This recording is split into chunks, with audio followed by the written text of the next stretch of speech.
Ето каква е постановката след настаняването на семействата в кошера лежак. Тук в края имаме свободно пространство с плътна преграда. Пчелите нямат достъп в това отделение.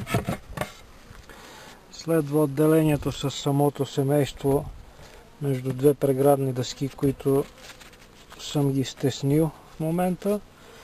В другото отделение са разпечатани пити маломедни с мед да пренасят меда от това отделение в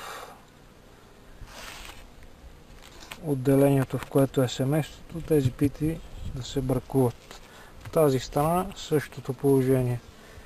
Пити надраскани, разпечатани, самото семейство между две преградни дъски, свободно отделение празно.